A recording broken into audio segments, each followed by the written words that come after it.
ব্রেইনের দুইটা সাইড আছে, দুইটা সাইড। একটা সাইড হচ্ছে ডান পাশ। এই ডান পাশটা মানুষকে বলে তুমি ভালো কাজ করো, মানুষের উপকার করো, বিপদে মানুষের পাশে দাঁড়ায় যাও। আর বাম পাশ যেটা আছে এটা হচ্ছে কয় তুমি একটু স্বার্থ করো, লজিক দিয়ে চিন্তা করে, কয় যে তোমার থাকলে তোমার হবে, মানসিক দিয়ে লাভ কি, কয় মানুষের বিপদে যায় যদি তোমার জান যায়। রাইট সাইড লেফট সাইড দুইটাই দরকার আছে, কিন্তু চিন্তা করেন তো কোনটা মানবতার জন্য বেশি দরকার, রাইট না লেফট?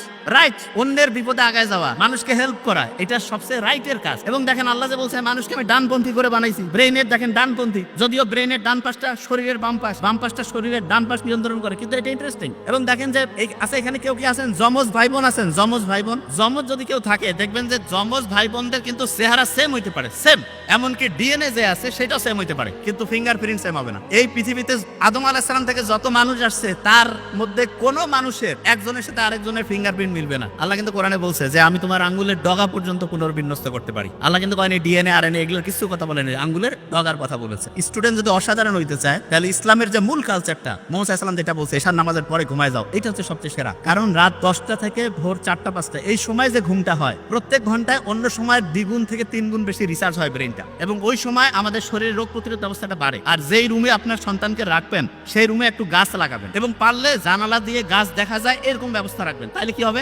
আপনি শুনলে অবাক হবেন, আপনার মন খারাপ হইলে গাছের ছায়ার নিচে গেলে মনটা একটু ভালো হয় না? বিজ্ঞানীরা এখন দেখছে ফাইটোসাইট বলে একটা উপাদান আছে, সেটা আমাদের শরীরের যে রোগ প্রতিরোধ ব্যবস্থা ওকে যে উৎসাহিত করে, কয় আরো ভালো করে কাজ করো, মনটা তখন চাঙ্গা হয়ে যায়। সূর্যের আলোর নিচে প্রত্যেকদিন যাবেন, গেলে দেখবেন যে সূর্যের আলোর যে সানলাইট, সেরোটোনিন ক্ষরণ হবে, মনটা চাঙ্গা হবে, কাজ করতে ভালো লাগবে। তার মানে আপনি ইসলামী যে বিধানটা আছে সেই বিধানটার সবচেয়ে সেরা জিনিসটা হচ্ছে রুটিনটা ঠিক করা। আচ্ছা, আমাদের দিনটা শুরু হয় কি ফজর থেকে না মাগরিব থেকে বলেন তো?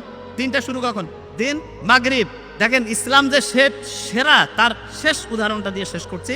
ইসলাম যে সেরা তার প্রমাণ হচ্ছে আপনি যখন তারাবির নামাজ পড়ছিলেন, মাগরিবের ওয়াক্ত নামাজ শুরু করে দিলেন, ঠিক তো? এই যে মাগরিবের নামাজটা যে আপনি শুরু করলেন, আপনার মাগরিব থেকে দিন শুরু, এবং তারপরে রাতে ঘুমাইলেন, ভোরে সেহরি করলেন, সারাদিন গেল, ইফতার হইলো, দিন শেষ। বিজ্ঞানীরা বলতেছে যে সবচেয়ে সেরা রুটিন বানাইতে চায় তার জন্য সবচাইতে সেরা রুটিন ফলো করার বুদ্ধি হচ্ছে মাগরিবের পরে সে রুটিন করবে। বিজ্ঞানীরা এখন দেখতেছে ডায়েরি। তার মানে দেখেন ইসলামের আল্লাহ কি সায়েন্টিফিক, কারণ মানুষকে বানাইছে তো আল্লাহ, এই জন্য মানুষের জন্য কোনটা সবচেয়ে কল্যাণকর সেটা আল্লাহ সেট করছে। এই জন্য রুটিন যখন করবেন, ডায়েরি লিখবেন, বাচ্চাকে শিখাবেন, ডায়েরিটা মাগরিবের পর থেকে লেখা শুরু করবেন, মাগরিব টু মাগরিব। আপনার রাতে আপনি কখন ঘুমাবেন, অনেকে ঘুমাচ্ছে রাত 2টায়, আর ভোরে উঠবে 5টা, হয় কি পাবে? জীবনে পারবে না, কারণ আপনার ব্রেইনে 6-7 ঘন্টা ঘুম দরকার আছে।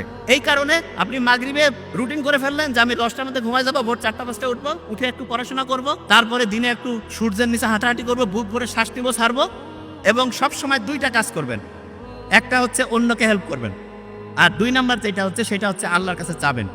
বিজ্ঞানীরা দেখছে 2টা কাজ কেউ যদি করে, লাস্ট 2টা কথা, একটা হচ্ছে কেউ যদি সবসময় অন্যকে বিপদে হেল্প করে, আর যদি কেউ হচ্ছে রেগুলার প্রেয়ার করে, তাহলে তার ডিপ্রেশন, অ্যাংজাইটি এগুলোর কারণে মৃত্যুর যে সম্ভাবনা 30% থেকে কমতে কমতে কমতে 0% হয়ে যাবে। তো আমরা আশা করি প্রত্যেকে ইসলামের নিয়মগুলো মানবো এবং অসাধারণ জীবন ব্যবস্থার মধ্যে চলে যাব। Thank you so much. আসসালামু আলাইকুম।